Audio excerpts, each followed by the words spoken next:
Hey everyone, कैसे हैं आप सभी। So welcome to our channel UPSC MCQs zone.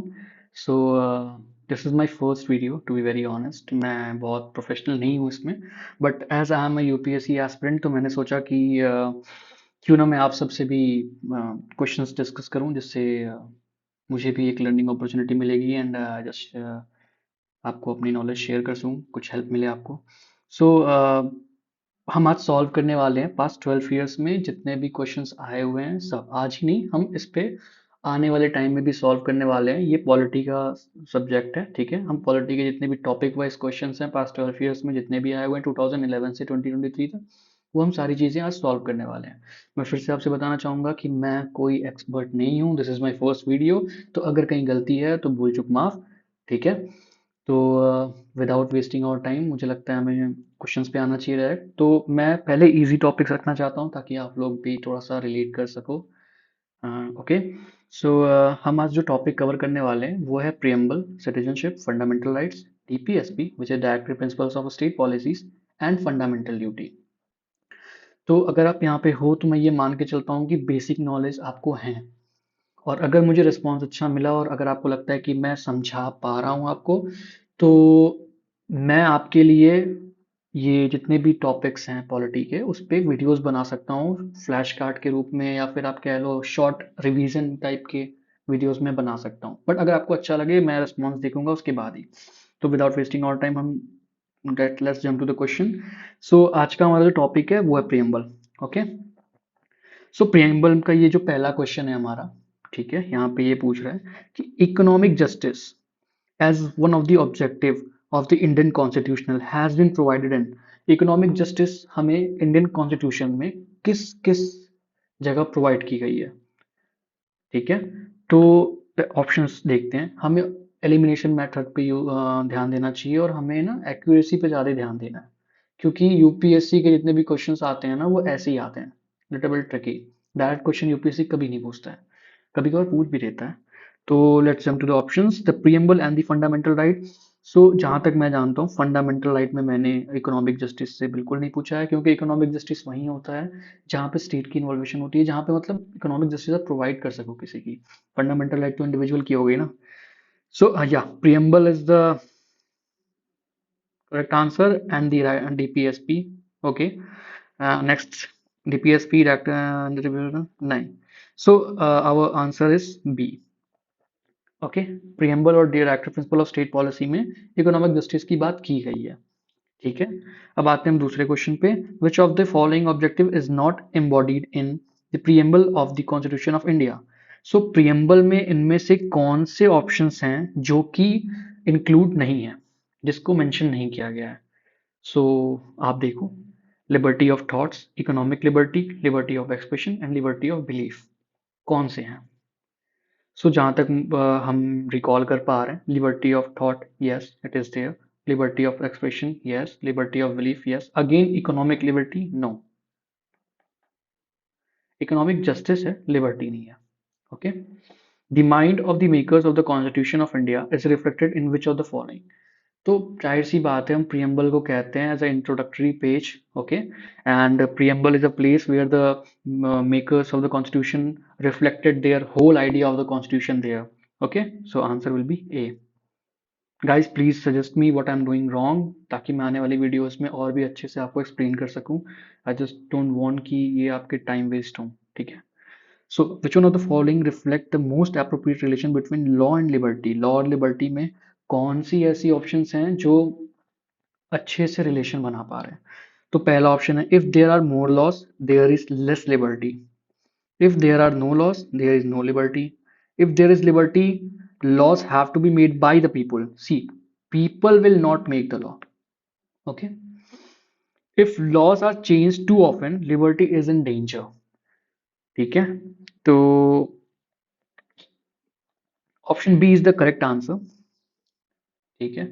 अगर इसको एक्सप्लेन हम करते हैं, तो ऑप्शन अगर आप ध्यान से पढ़ो तो वहां पे दिया हुआ है कि if there is no law there is no freedom also. Liberty means freedom. Okay.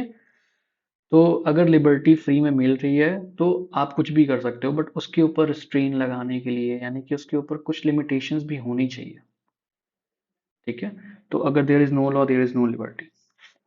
In the context of polity, which one of the following would you accept as the most appropriate definition of liberty? Again, liberty in 2019. Protection against the tyranny of political rulers, absence of restraint, opportunity to do whatever one's like, opportunity to develop oneself. See, हमारे constitution, जब भी हमारी constitution बन रही थी, जो भी हमारे मेकर्स थे, तो वो ये दे हमेशा वो उन्होंने जो माइंडसेट से बनाया हुआ है वो डेवलपमेंट के माइंडसेट से बनाया हुआ है। ओके, सो उन्होंने जो राइट्स भी हमें दिए हुए हैं उसके साथ ड्यूटी उन्होंने दी हुई है, ताकि हम सिर्फ अपने राइट्स नहीं अपने कर्तव्य को भी जाने। ठीक है, तो दोनों को रिलेटेड है एक दूसरे से। यहाँ पे अगर हमें फ्रीडम मिल रहा है तो फ्रीडम हमें इसलिए नहीं मिल रहा कि हमें जो भी मन आता है हम उसको करें। ठीक है, फ्रीडम हमें इसलिए मिल रहा है ताकि हम अपने आप को डेवलप कर सकें, तो इसका आंसर होगा डी। ठीक है, the preamble of the constitution, sorry, the preamble to the constitution of India is, okay, जो प्रियम्बल है वो कॉन्स्टिट्यूशन के लिए क्या है, तो पार्ट ऑफ द कॉन्स्टिट्यूशन, जी हाँ बिल्कुल पार्ट है, but has no legal effect. ठीक है, it is a part of the constitution but has no legal effect, option one. Option B is not a part of the constitution, ये तो पहले ही गलत हो गया। It is a part of constitution. In Berubari case, we have seen that it is not a part of constitution, but in the Keshavananda Bharti case, we got to know that the preamble is a part of the constitution, and in LIC of India case, we get to know that the preamble is an integral part of the constitution. So option B eliminate हो गया. So C पे आते हैं. A part of the constitution, okay, and has the same legal effect as any other part? No, no, I don't think so. ठीक है, सो सही answer क्या है? Okay, preamble is a part of constitution. ठीक है, ये तो सही है, but has no legal effect independently of the other part. उसको इंडिपेंडेंटली कोई भी नहीं है, मतलब वो किसी के साथ ही जुड़ा जाएगा, उसको उसको अकेले आप प्रियम्बल को दिखा नहीं सकते ऐसे कि हाँ भाई साहब ये इसमें मेंशन है मेरे को इसको चाहिए, नहीं नहीं, वो इंडिपेंडेंटली नहीं इफेक्ट में है, बट अगर आप किसी के साथ उसको मेंशन करते हो किसी और चीज के साथ, तो या it is a it has some legal effect. Okay, so D is the correct answer. ठीक है, now what was the exact constitutional status of India on 26 January 1950? So हम सब जानते हैं इस बात को, ठीक है, कि 42nd constitutional amendment act 1976, if I am not wrong, ठीक है, हमारे प्रियम्बल में सेक्युलर, सोशलिस्ट और इंटीग्रिटी को ऐड किया गया था। ठीक है, तो सोशलिस्ट, सेकुलर और इंटीग्रिटी को ऐड किया गया था, तो सोशलिस्ट इसमें है, सेकुलर इसमें है, ये गलत हो गया, सेकुलर इसमें है, ये गलत हो गया। ठीक है, तो 27 का राइट आंसर है answer B, sovereign democratic and republic. यानी कि 1950 26 जनवरी 1950 में जब कॉन्स्टिट्यूशन था हमारा, एग्जैक्ट कॉन्स्टिट्यूशन का जो स्टेटस था जो प्रीएम्बल में मेंशन था वो ये था कि यह सोवरेन डेमोक्रेटिक एंड रिपब्लिक, तो इसका आंसर हुआ बी। सो इसके साथ मेरा प्रीएम्बल का टॉपिक खत्म होता है। अब हम आते हैं सिटीजनशिप पे। आप देख सकते हो 2011 से लेके 23 तक बस एक क्वेश्चन सिटीजनशिप पे आया है। ठीक है, so with reference to the India consider the following statement, there is only one citizen and one domicile.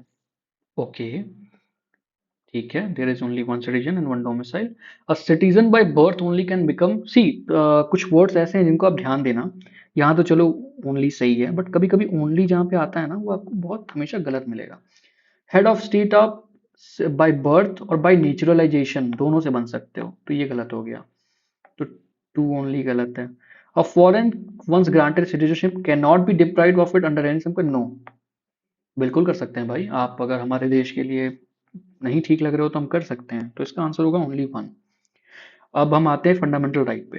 With reference to the writ issued by the court in India consider the following statement. जितने भी Ritz हैं, तो Ritz आपको भी पता है कितने तरीके के होते हैं, mandamus, quo warranto, prohibition, habeas corpus, और क्या होते हैं, एक और है अगर आपके दिमाग में आ रहा है तो, main certiorari. Okay, habeas corpus, certiorari, quo warranto, mandamus and prohibition, ये 5 तरीके की रिट्स होती हैं।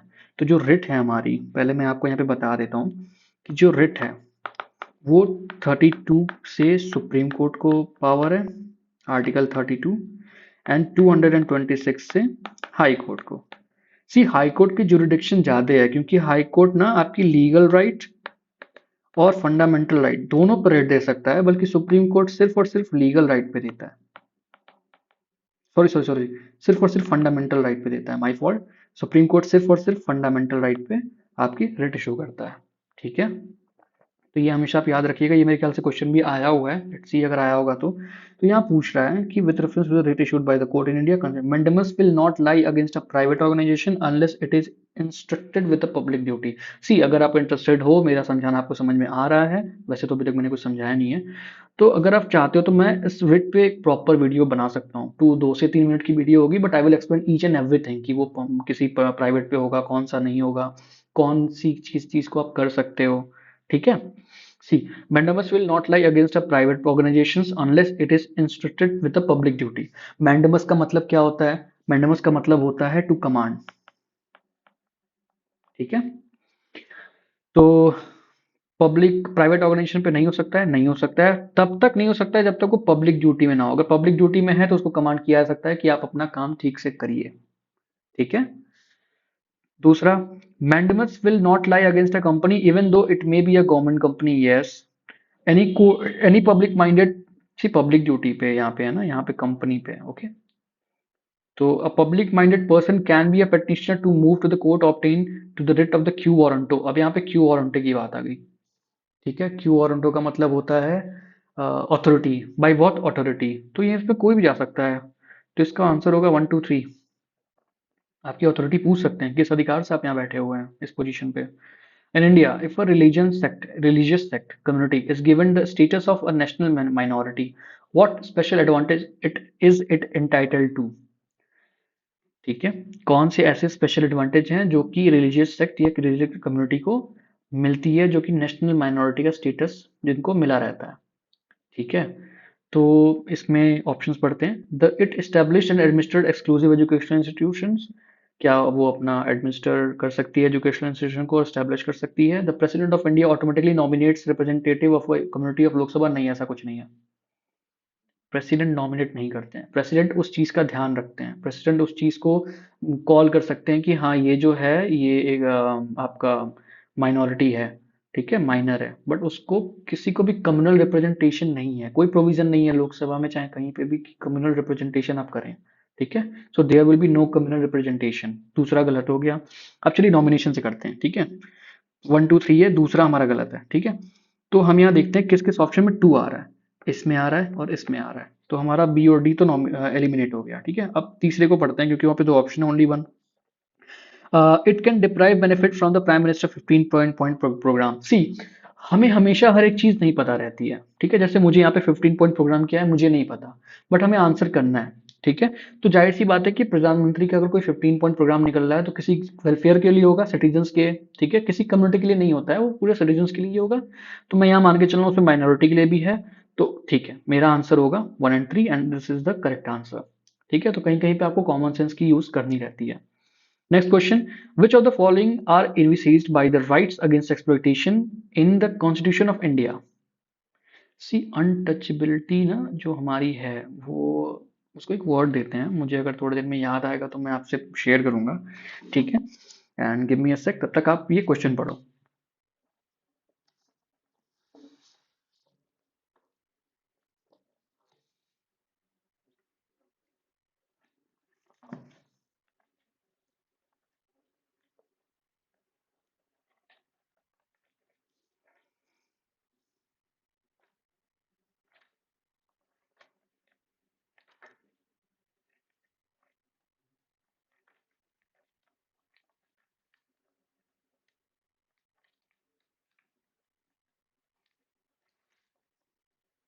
यस, सो जो मैं आपको बता रहा था कि जो हमारा आर्टिकल 17 है, ठीक है, अनटचेबिलिटी की प्रोहिबिशन के बारे में जो बात करता है,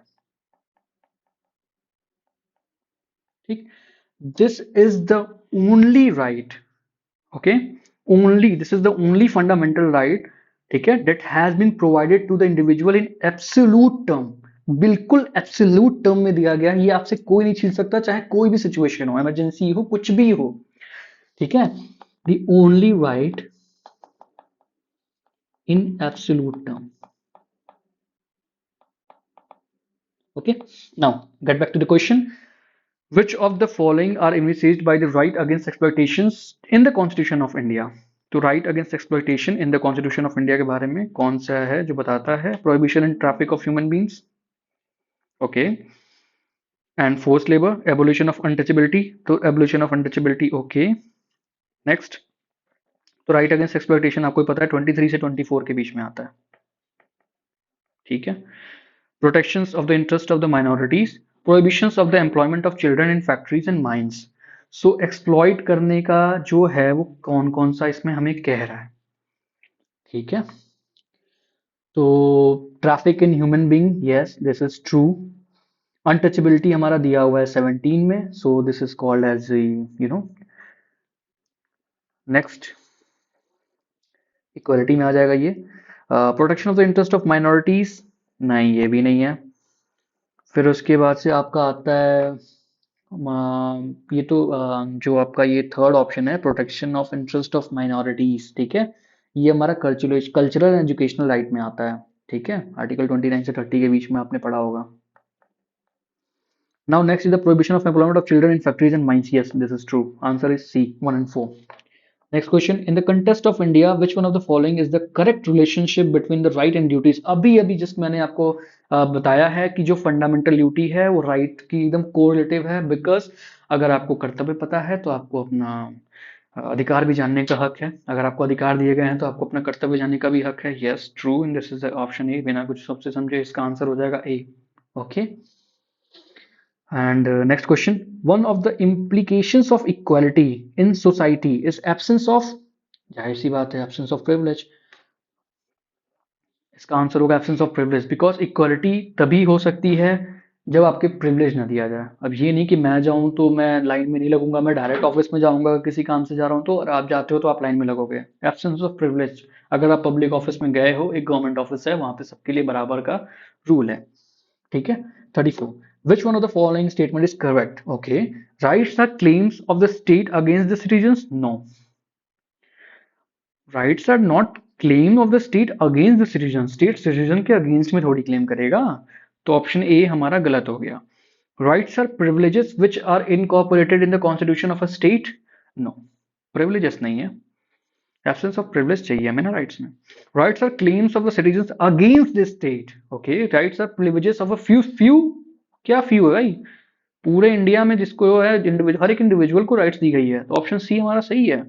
हम क्लेम कर सकते हैं, हम सिटीजन है, हम क्लेम कर सकते हैं स्टेट के लिए, ठीक है, स्टेट से, स्टेट के अगेंस्ट में। So next question is the parliament of India can place a particular law in the 9th schedule of a constitution of India? Yes, that's a true. Parliament अगर क्या कहते हैं उसे, कोई भी लॉ बना रही है और उसको वो पर्टिकुलर लॉ को 9th शेड्यूल में डाल सकती है। 9th शेड्यूल को हम कहते ही हैं validation of certain acts and regulations, okay. So this is the true. The validity of a law placed in 9th schedule can not be examined by any court and no judgment can be made on it. मतलब कोई law बनाया जा रहा है और उसके लिए कोई मतलब आप जजमेंट करी, मतलब उसको उसको जुडिशियल रिव्यू का हक ही नहीं है, ऐसा हो ही नहीं सकता। This is wrong. कोई भी लॉ बन रहा है, पहले होता था, ठीक है, कि लॉ आपने बनाया, 9th में डाल दिया, फिर जुडिशरी इस पर स्ट्रिक्ट एक्शन लिया जुडिशरी ने। मैं आपको केसेस भी डिस्कस कर दूंगा, if you want I can make a specific video on fundamental rights, duties and जो मैं आपको रिवीजन वीडियोस की बात कर रहा था, इफ यू वांट। तो ये जो 9th शेड्यूल वाला है ना, नहीं, जुडिशियल रिव्यू कंपलसरी है भैया, ऐसा कुछ नहीं कर सकते हैं, तो इसका आंसर हो जाएगा 1। Which of the following are regarded as the main feature of the rule of law? C, rule of law, procedure established by law. Procedure established by law का तो क्वेश्चन अभी 2023 में ही पूछा था भाई, ठीक है। तो रूल ऑफ लॉ वो बहुत कंट्रोवर्शियल क्वेश्चन था बाय द वे। तो रूल ऑफ लॉ के बारे में हम जानते हैं, तो रूल ऑफ लॉ क्या है आपके अकॉर्डिंग, ठीक है। What is rule of law? Rule of law को आप कह सकते हो इक्वलिटी बिफोर लॉ, ठीक है। एवी डिके ने इसको दिया हुआ था आर्टिकल 14 में। आर्टिकल 14 में इसकी बात की जाती है, रूल ऑफ लॉ की बात की जाती है आर्टिकल 14 में। A B D E C A Y है शायद, हाँ, डीके ने इसको दिया हुआ था, इसको हम कहते हैं equality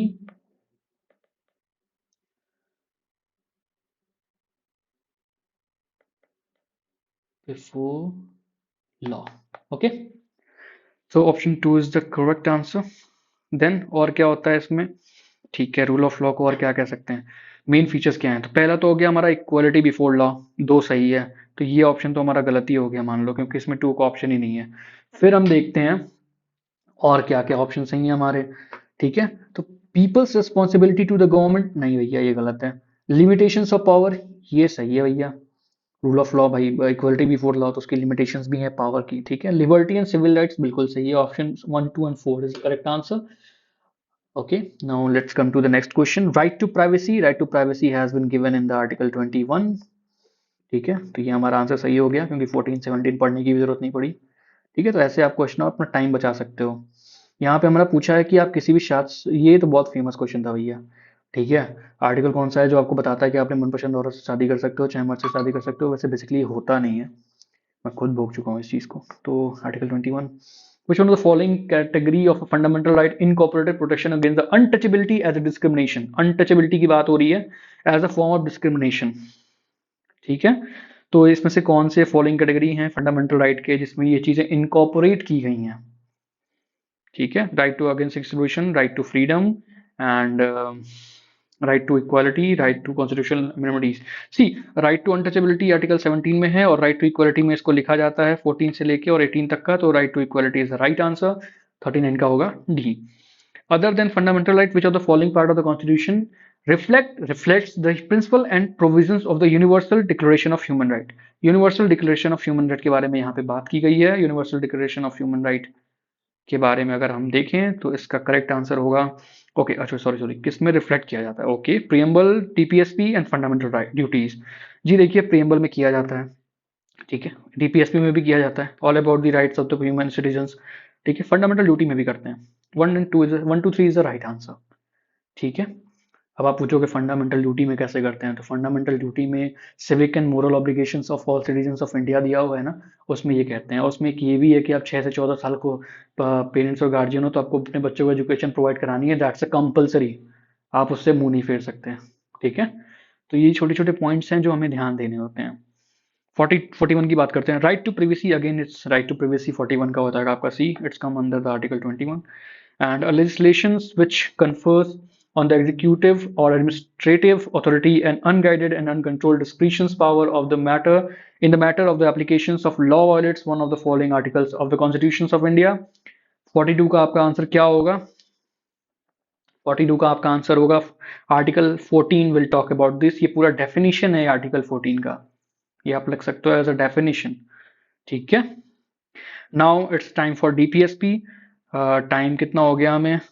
I hope I am not taking much time। Okay, consider the following provisions under the DPSP as ancient in the constitutions।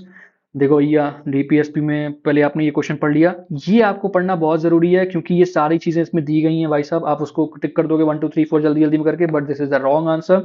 यहाँ पे पूछा गया है गांधीयन प्रिंसिपल कौन कौन से हैं इसमें, ये बताइए। तो पंचायत को ऑर्गेनाइज करना, जी बिल्कुल है गांधीयन प्रिंसिपल। ठीक है, अगर आप कहोगे तो मैं आपको गांधीयन सोशलिस्ट और लिबर्टी के लिए कोई वीडियो बना दूंगा ताकि आपको याद हो जाए शॉर्ट ट्रैक में। And promoting cottage industry, Gandhi ji बात करते थे भाई कॉटेज इंडस्ट्री की, बिल्कुल सही है। And the next part is, अब ये 2 मिनट का टाइम, 2 सेकंड का मैं टाइम दे रहा हूँ, आप बताओ सही है कौन सा नहीं है।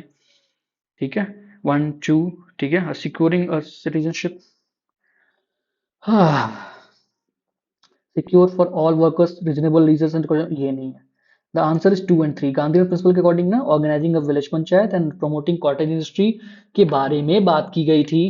ठीक है, जो कि अगर आर्टिकल वाइज आप देखो ना तो विलेज पंचायत मेरे ख्याल से आती है आपकी आर्टिकल 40 में।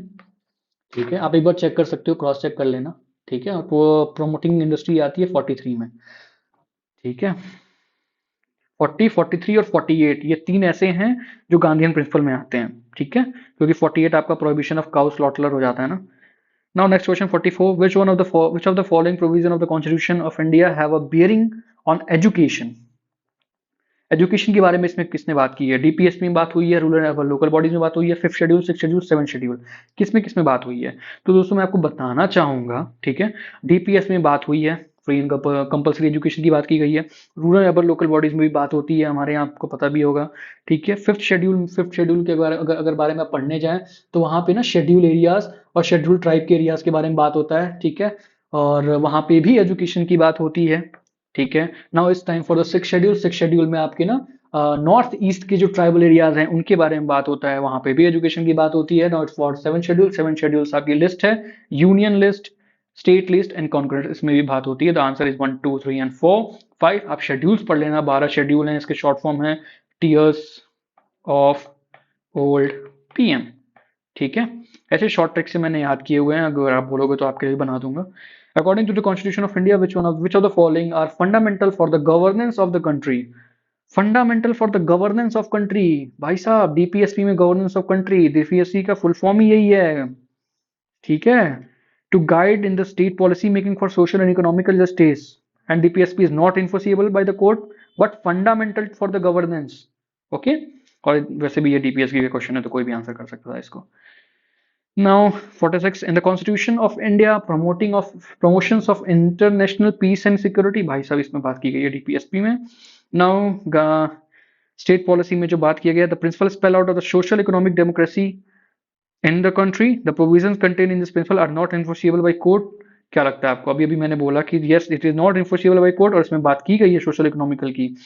The idea of welfare state, of course, DPSP.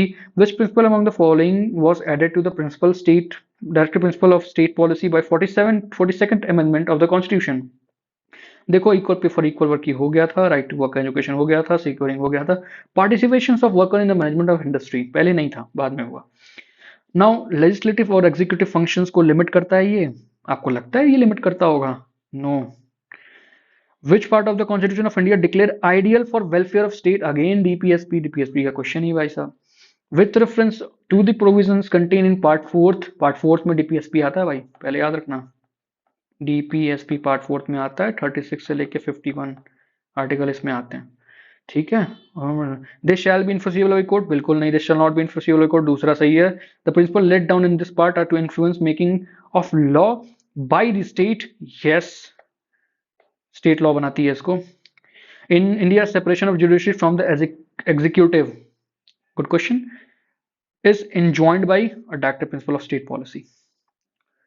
ठीक है, in India legal service authority provide free legal services. आप ये याद रखना, फ्री लीगल सर्विस के बारे में आप हर जगह देखते होगे, आजकल यूट्यूब पे शॉर्ट्स भी आ रहे हैं कि जो कुछ लोग अपना केस लड़ने जो पूछते हैं कि अगर आपको चाहिए, वो कहते हैं भाई पैसे बहुत लेता है वकील, मैं नहीं दे सकता, तो जज कहते हैं आपको फ्री एड प्रोवाइड करा दे रहे हैं। ठीक है, तो फ्री लीगल सर्विस उसी को हम कहते हैं, लेकिन वो प्रोवाइड किसको करते हैं? ठीक है, a person with an annual income of less than 1 lakh, yes of course.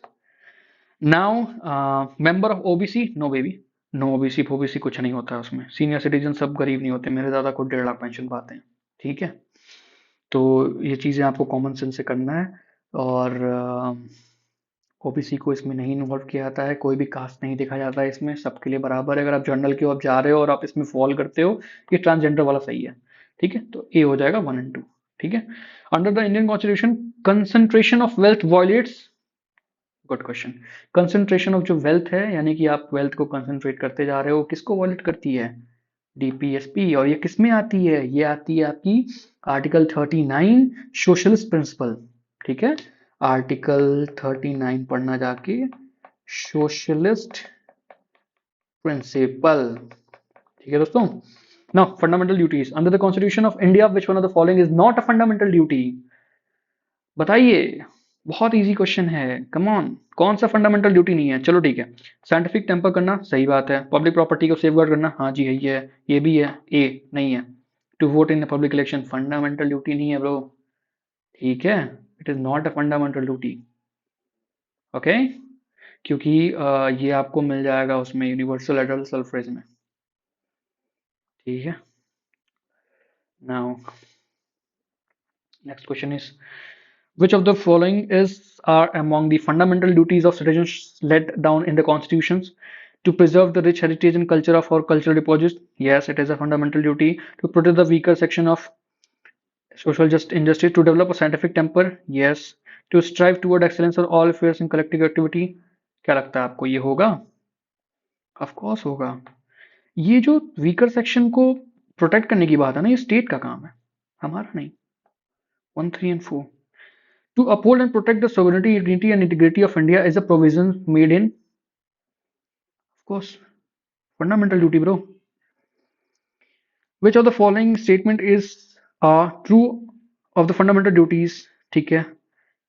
Okay, 59, काफी बढ़िया क्वेश्चन है।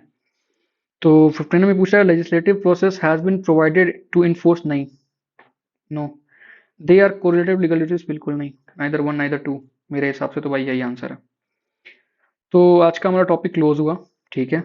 आई होप आप सभी को अच्छा लगा हो, और अगर नहीं लगा हो तो भी बताना, फिर मैं वीडियोस नहीं बनाऊंगा भाई। या फिर अगर वीडियो बहुत लंबी हो रही है और आपको ऐसा लग रहा है कि काफ़ी टाइम लग जा रहा है, तो मैं सेक्शन वाइज करके बना दूंगा। और अगर आपको चाहिए कि मैं एक एक सेक्शन पे एक शॉर्ट वीडियो बनाऊं, 2 से 3 मिनट का रिवीजन हो जाए, जिसको आपको देख के आपका पूरा टॉपिक रिवाइज हो जाए, प्लस मैं उसमें केस स्टडीज भी डिस्कस करूँ, तो प्लीज़ आप कमेंट करो और बताओ, and please do subscribe and share it to your aspirant friend. Thank you guys, have a